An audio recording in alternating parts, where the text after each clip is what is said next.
8 अक्टूबर 2005 हफ्ते का दिन था, रमज़ान का महीना था और 8:50 पर आज़ाद जम्मू कश्मीर के मुजफ्फराबाद और बाग में एक ज़लज़ले ने क़यामत सुगरा बर्पा कर दी थी।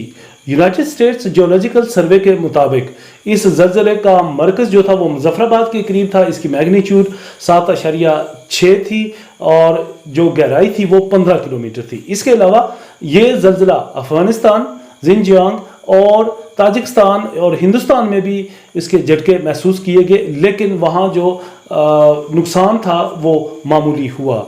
जो सबसे ज़्यादा नुकसान 70% जो नुकसान हुआ वो मुजफ्फराबाद का हुआ, जबकि बालाकोट में भी इसका शदीद नुकसान हुआ था।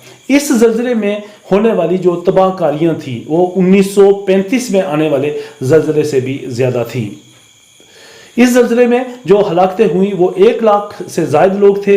1.5 लाख लोग जो थे वो ज़ख्मी हुए, जबकि 4 लाख लोग जो थे वो बेघर हो गए।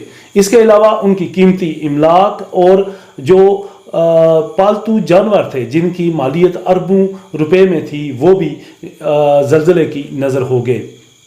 इसके बाद आलमी डोनर्स एजेंसीज की तरफ से और हुकूमतों की तरफ से हुकूमत पाकिस्तान को $5.4 बिलियन दिए गए। इतनी रकम थी कि इससे आज़ाद जम्मू कश्मीर के स्कूल, कॉलेज, हॉस्पिटल्स, सड़कें और जितना भी इंफ्रास्ट्रक्चर तबाह हुआ था उनको 10 बार भी दोबारा से तामीर किया जाता तो फिर भी ये रकम बच जानी थी। ये $5.4 बिलियन की रकम गई कहाँ, इसका आज तक किसी को कोई इल्म नहीं है, क्योंकि हमारे जो हुक्मरान हैं वो मुलाजिम नुमा लोग हैं, एडहॉक मुलाजिम हैं। वो कभी भी हुकूमत पाकिस्तान से जुर्रत नहीं करेंगे कि जो रकम आपको हमारे नाम पे मिली, इस ज़लज़ले के नाम पे मिली, वो आपने छोड़ी किधर है। और ना ही उसका कोई ऑडिट हुआ है और ना ही आज तक कोई हिसाब किताब हुआ है। वो तब परवेज़ मुशर्रफ का दौर था, उसने शौकत अजीज़ को वज़ीर आज़म लगा रखा था। वो शौकत अजीज़ जो आज कल लक्ष्मी मित्तल जो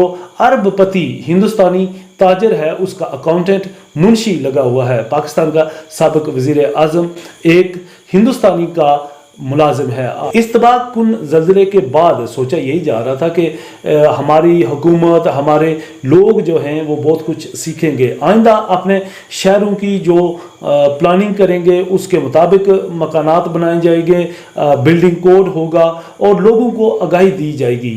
लेकिन उसका पोल तब खुल गया जब मीरपुर, जो कि एक प्लानिंग के तहत शहर बना हुआ है, उसमें जब हालिया ज़लज़ला आया तो नई बनने वाली ज़्यादातर इमारतें जो थी वो मुनहदम हो गई। उससे कीमती जानों का नुकसान भी हुआ, इमलाक का भी नुकसान हुआ और ये भी पोल खुल गया कि ज़लज़ले के बाद भी हमने कोई सबक नहीं सीखा। उसी तरह गैर कानूनी इमारत बनाई जा रही हैं, कोई बिल्डिंग कोड का ख्याल नहीं रखा जा रहा, कोई ज़लज़ले की जो हिफाजती तदाबीर हैं उसका ख्याल नहीं रखा जा रहा।